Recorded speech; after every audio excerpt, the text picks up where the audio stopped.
Hey guys, Cell here and welcome back to some more Sweetest Monster. Let's get started. I sigh, resting my hands against the wrought iron railings. The iron is cold. By biting the wind and my fingers spasm, if I stay here for too long, I'm going to catch a cold. I know that, but I can't bring myself to move. I continue to stand there, frozen, staring into the river.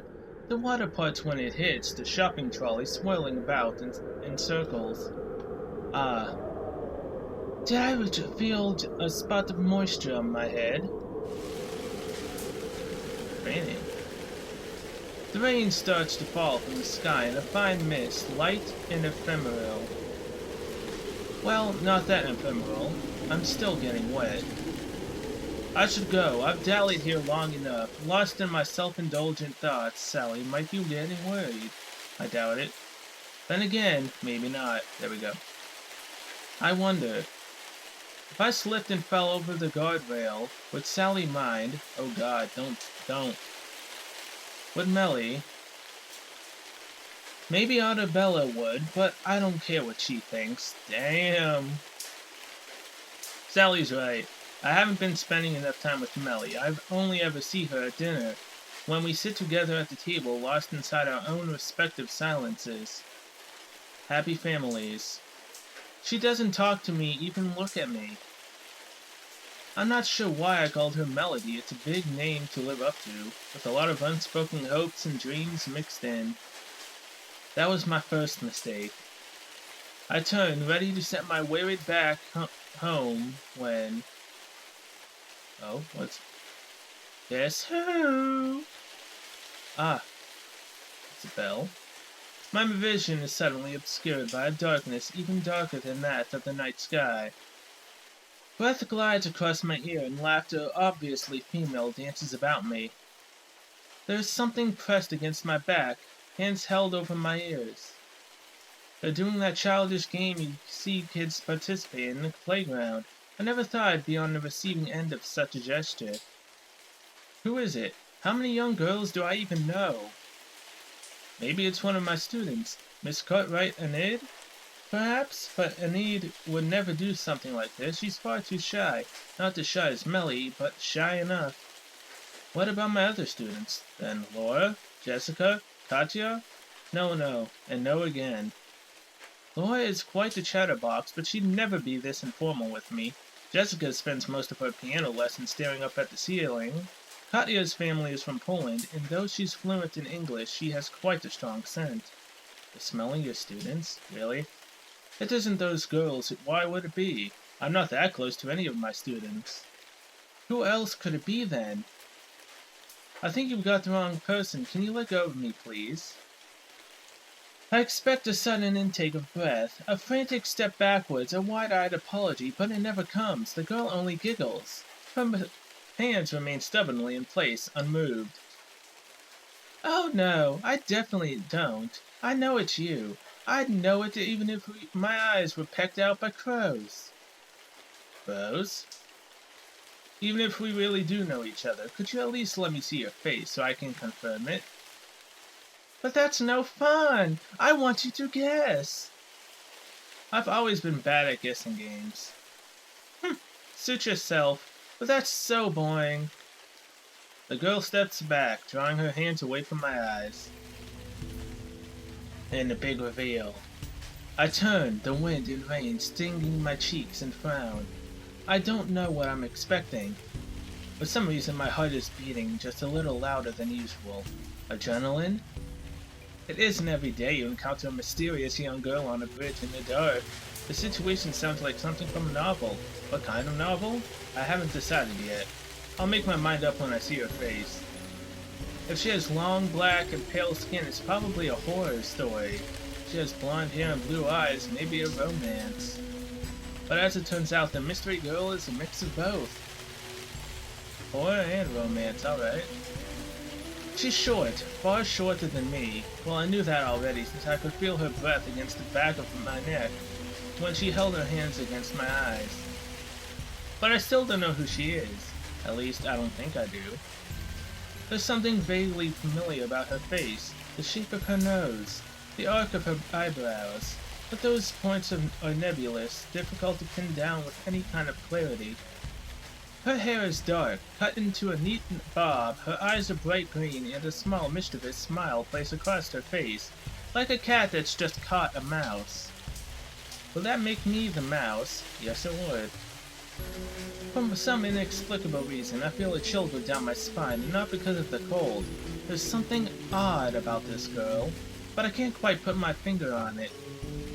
Something uncannily familiar, but disconcertingly alien.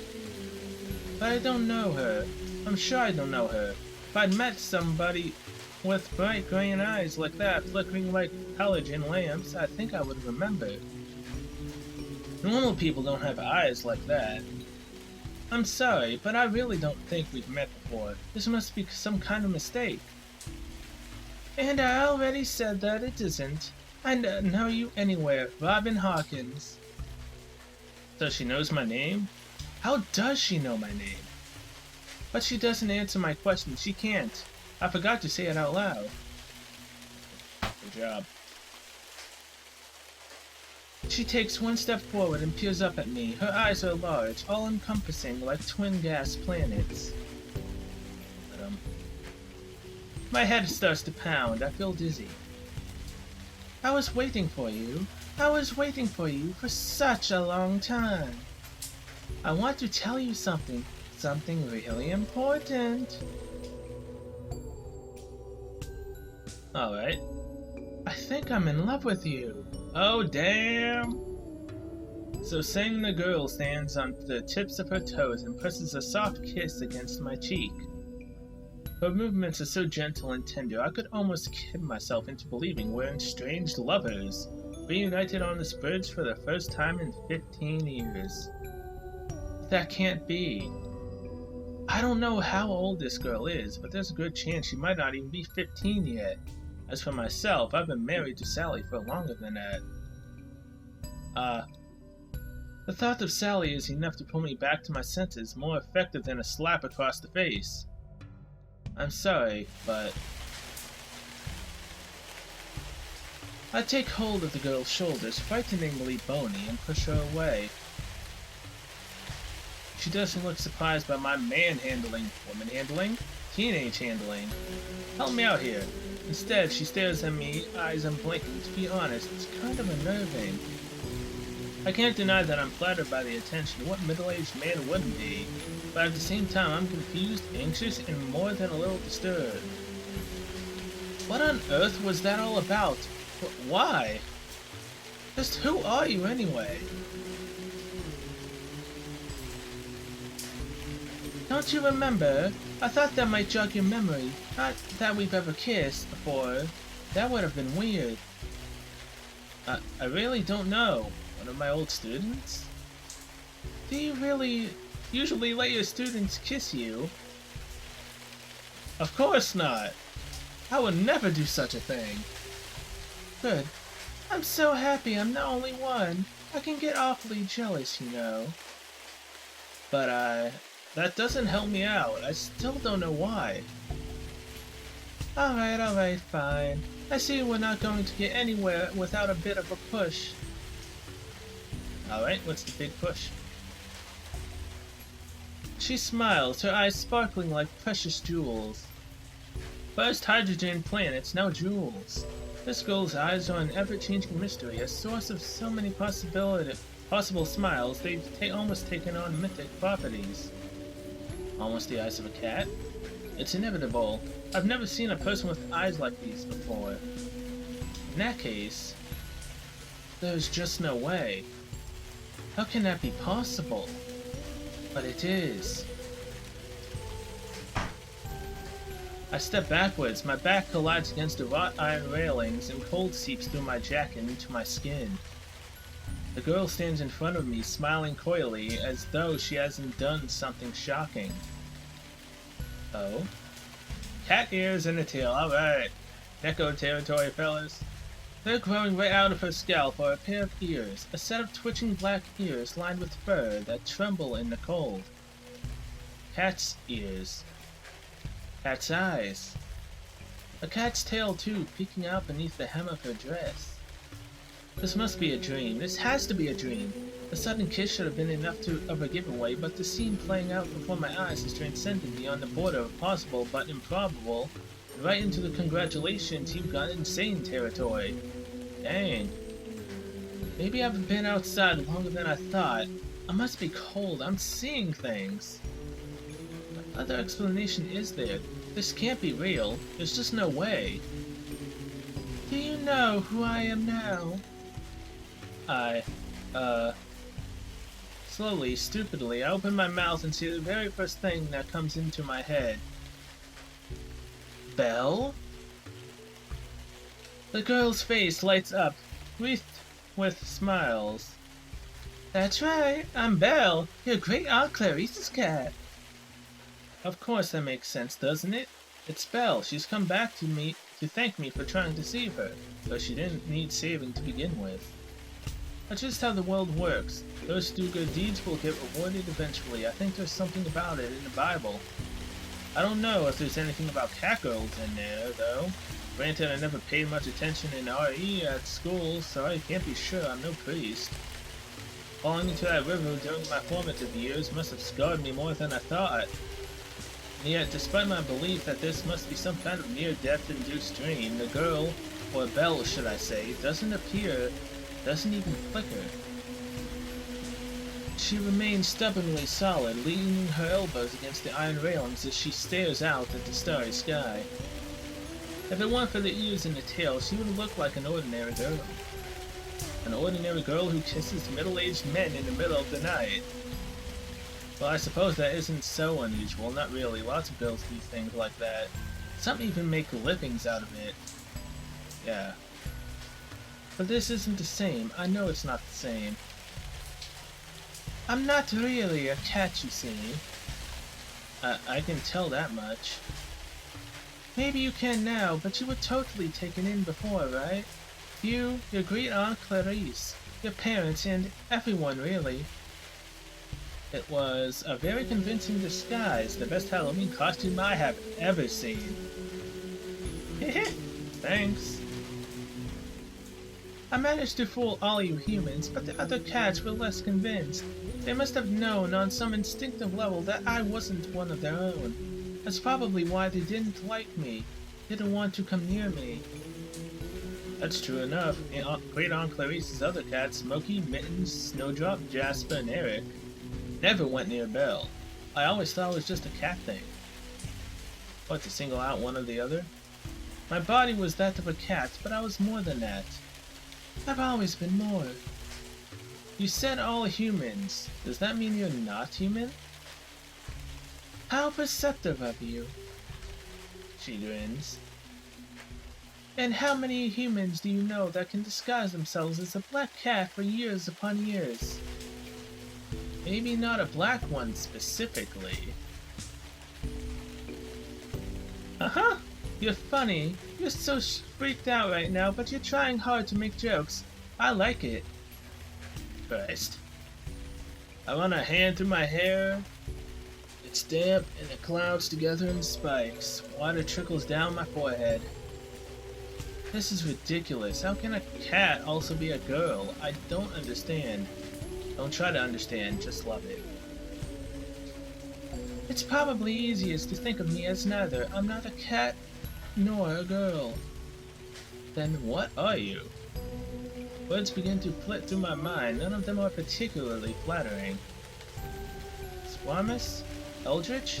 Abomination? Okay, now that's going too far. I'm actually, how can I phrase this? I suppose I would say spirit, but you humans might say other harsher things like demon, devil, maybe monster.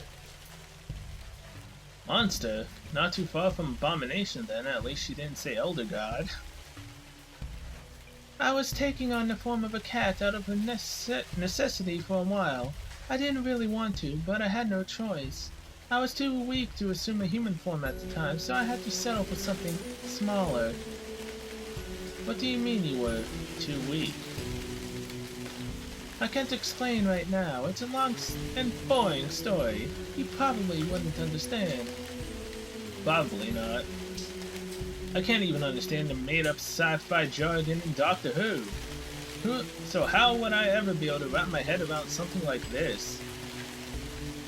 Do you remember when I fell into that lake in Clarice's garden?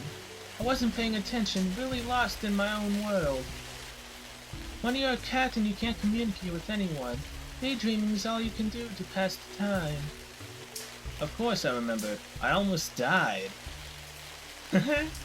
I suppose you have a point. You humans only have one life after all. I take it you spirits or whatever it is you are have more.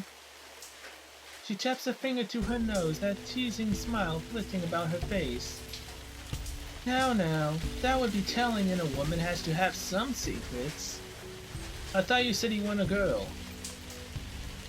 I'm not, but there's a big difference between a girl and a woman. Alright, fine. I won't pry, but I still can't wrap my head around all this. Good boy. I don't appreciate that condescending tone. I am 42. And yet, despite your age, you are nothing more than a child compared to me. Just how old is this girl? Sorry, woman. We first met when I was 6. She must have been a considerable head start over me. Isn't it rude to ask a lady her age, though? Yeah. I was so happy when you tried to help me back then. I mean, I wasn't in any danger, but the fact that a human would risk their life in order to aid me really was touching. It wasn't touching, it was stupid.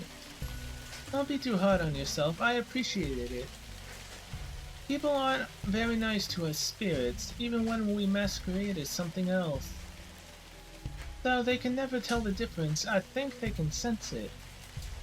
That might be true. My parents were never too struck on Belle, neither was I. Wonder why, though? What are the general duties of your average run-of-the-mill spirit? Meeting out death?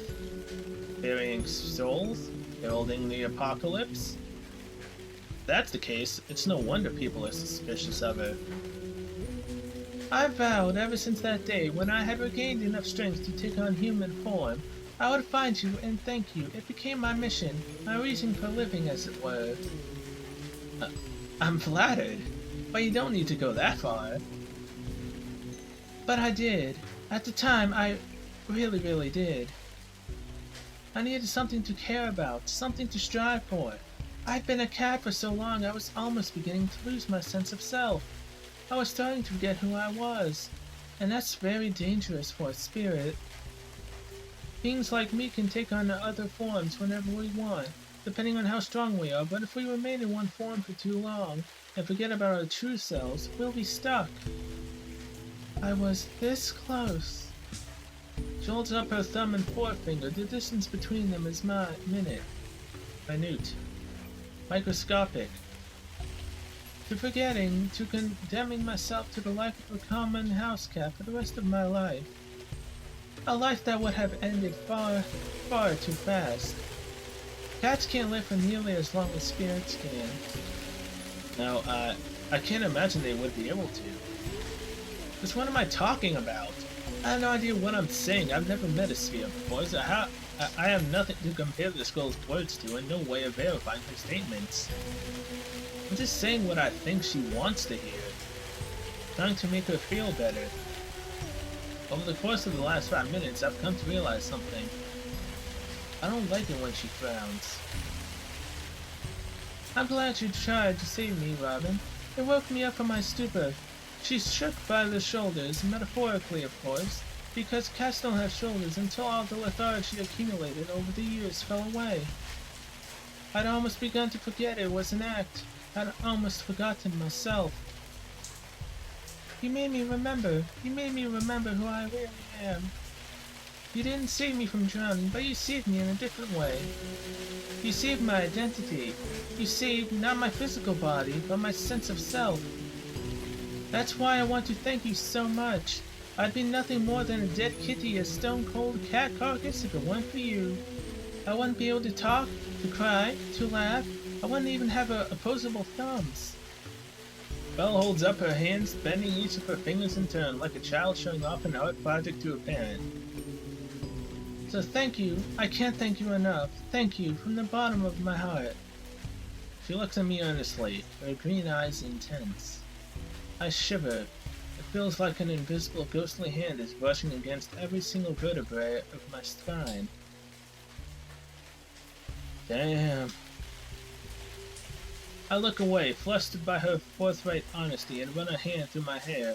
I really am a typical man, bad with feelings, cowed by confessions. Well, you already said thank you, so you didn't need to kiss me. Is that also out of gratitude? I think it was more. Partially, maybe. It's because I realized something crucial. What? Saying thank you wasn't enough. Not after you helped me so much. You helped more than you could ever know. Her eyes flash with faulty street lamps, harsh and intense. I can see streaks of bright green pressed up close against my eyelids when I blink, burnt inside my skull. You almost gave your life to help me. Now I want to return the favor. I eye her suspiciously. And how are you going to do that? I mean, my woman? I'm getting a bad feeling about this. This dream, nightmare, hallucination, whatever you want to call it, has become too real. I was playing along until now, waiting until I woke up, but it never happened. I don't think I'll ever wake up. A bizarre fantasy has impeded upon my mundane life, sticking to my skin and chilling my bones.